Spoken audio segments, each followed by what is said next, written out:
আজ থেকে ঠিক 6 মাস আগের ঘটনা, যাকে ছোটবেলা থেকে নিজের স্বামী হিসেবে জানি, সেই হিমেশ ভাই আমাকে এসে বলল, দেখ রিমু, আমি তোকে বিয়ে করতে পারবো না।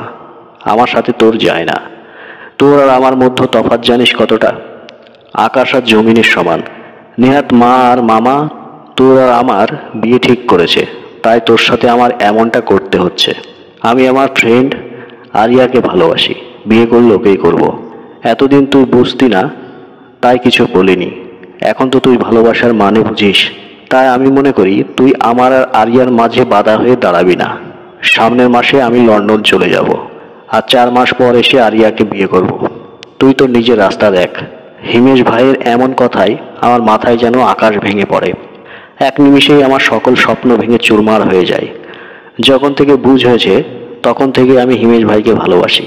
প্রথমে ভালো লাগা, এরপর ভালোবাসা। আর আমার জন্মের সময় বাবা আর ফুপি আমাদের বিয়ে ঠিক করেই রেখেছিল, কিন্তু এভাবে আমার ভালোবাসা অন্যের হয়ে যাবে কখনো ভাবতে পারিনি। আমি তো হিমেশ ভাইকে ভালোবাসি, তাকে ছাড়া থাকবো কিভাবে তাহলে? এতদিন হিমেশ ভাইয়ের করা সব কি অভিনয় ছিল?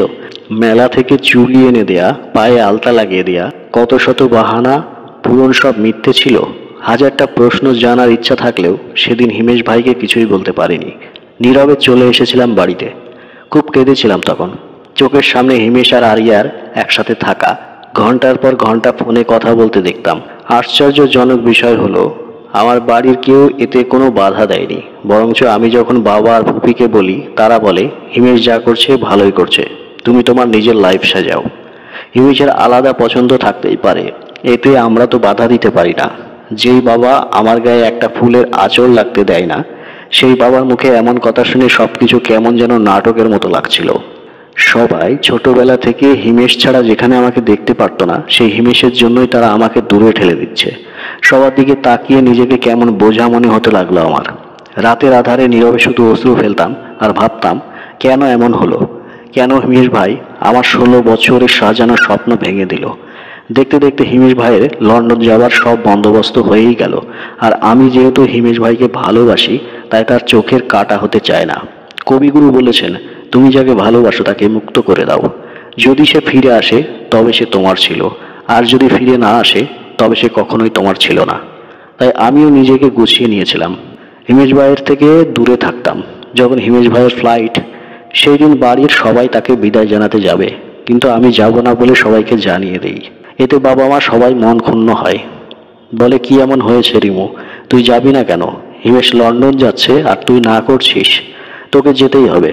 আমি অনেক চেষ্টা করি যাতে যেতে না হয়, কিন্তু সবার অনুরোধে একরকম বাধ্য হয়ে আমাকে যেতে হয়। হিমেশ ভাইকে কেমন বিষণ্ণ লাগছিল।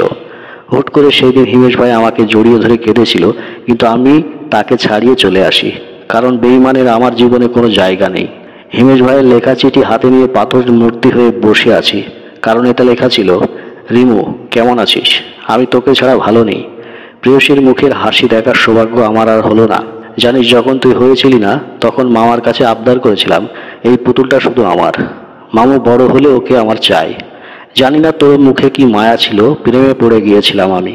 সেই 10 বছর বয়সেই তোকে ছাড়া সময় কাটতো না আমার। আর দেখ আজ আমি তোর থেকে কত দূরে।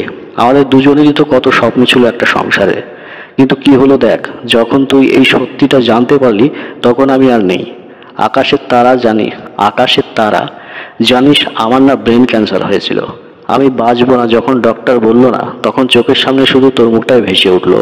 তোর ওই সরল মন কি মানতে পারবে হিমেশের বিচ্ছেদের? তাই তো তোর সাথে এই নাটকটা করেছি। বাসার সবাই জানতো, যাতে তুই ভেঙে না পড়িস, তাই সবাই তোর সাথে খারাপ ব্যবহার করতো। আমি জানি তুই অনেকটাই গুছিয়ে নিয়েছিস। তোর ছোট মনটায় আমাকে নিয়ে খুব বেশি তো স্বপ্ন জমা হয়নি, তাই শুরুতেই তোর মন ভেঙে দিতে হলো আমায়। আমাদের ভালোবাসা অপূর্ণ ভালোবাসায় থাক, ক্ষমা করিস আমায়। ইতি রিমুর হিমেশ। তো বন্ধুরা, আজকের এই গল্পটি আপনাদের ভালো লাগলে অবশ্যই একটা লাইক করে দিন, বন্ধুদের সঙ্গে শেয়ার করে দিন। আর নতুন নতুন ভিডিও পেতে হলে অবশ্যই চ্যানেলটিকে সাবস্ক্রাইব করে বেল বাটন প্রেস করে রাখুন, যাতে করে আমার লেটেস্ট ভিডিওগুলো সবার আগে আপনার মোবাইল স্ক্রিনে দেখতে পান। তো আজ এই পর্যন্তই। ভালো থাকবেন, সুস্থ থাকবেন। ধন্যবাদ সবাইকে।